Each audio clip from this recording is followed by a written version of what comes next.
नहीं उसका जीवन बेकार है।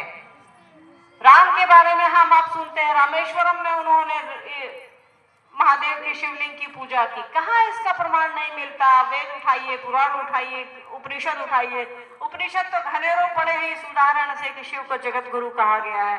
सबसे पहले श्वेताश्वतर उपनिषद कहता है कि शिव गुरु हैं, जगत गुरु हैं, कल्याणकारी। शिव का अर्थ ही होता है जो कल्याण करे, जो आपके कल्याण की चाहत रखता है। शंकर का अर्थ ही होता है जो कल्याण करे। एक संस्कृत में एक लाइन ही है, शंकरोति सह शंकर, जो हमारा आपका कल्याण करता है, जो हमारी आपकी भलाई करता है, अच्छा सोचता है, उसको शंकर कहते हैं। उसी शंकर को तो गुरु बनाने के लिए साहब ने कहा है हमको और आपको। वही महाकाल, वही महादेव, वही परमेश्वर है, वही महेश्वर है, सब कुछ वही है। महामृत्युंजय भी वही है। जब समय खराब होता है, जगत के हिसाब से हमारी आपकी परेशानियां बढ़ जाती हैं, तो लोग कहते हैं कि महामृत्युंजय कराइए, रुद्राभिषेक कराइए। क्या है ये? सब शिव के ही नाम है, शिव की ही पूजाएं हैं, उनके नामों की पूजा है। तो जब हम आप शिव गुरु की बात करते हैं, शिव चर्चा करते हैं, तो हम आप इतनी देर तक हमारा आपका मन उस परिधि में रहता है कि हम आप उससे अपने गुरु की बात करते हैं, शिव का नाम लेते हैं, तो हमारे आपका सब कुछ बेहतर होने लगता है। इसके लिए दूसरों को समझाइए कि साहब ने क्या कहा, साहब की शिष्यानुभूति पढ़िए, लोगों को बताइए कि साहब ने किस तरीके से, किस परिस्थितियों में शिव को गुरु बनाया है। उनके पास कुछ भी नहीं था, उन्होंने सब कुछ हमको और आपको दे दिया है।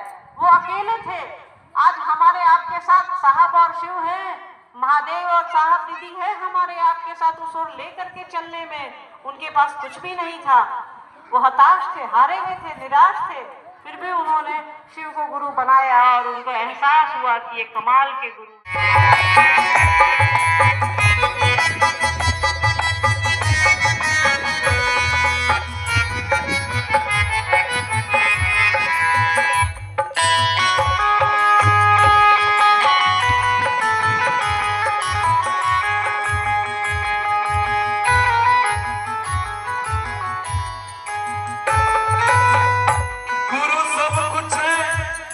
सब कुछ तुझे मिल जाएगा और खुशी के ये आंसू तेरे आंखों में आ जाएगा। क्यों? मेरे गुरु है महेश्वर, गुरु के गुरु,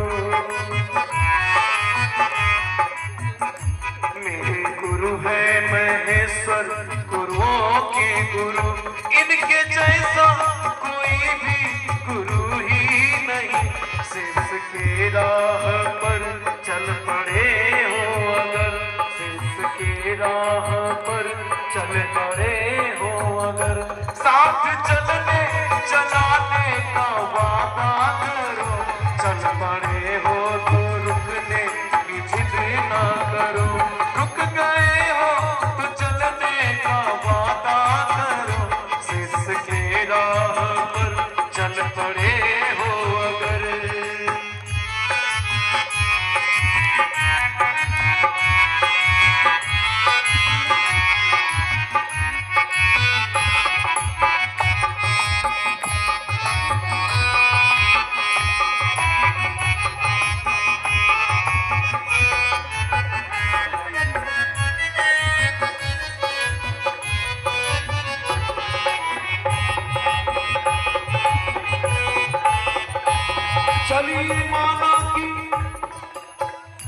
चलिए माना कि अज्ञानता शिष्यता की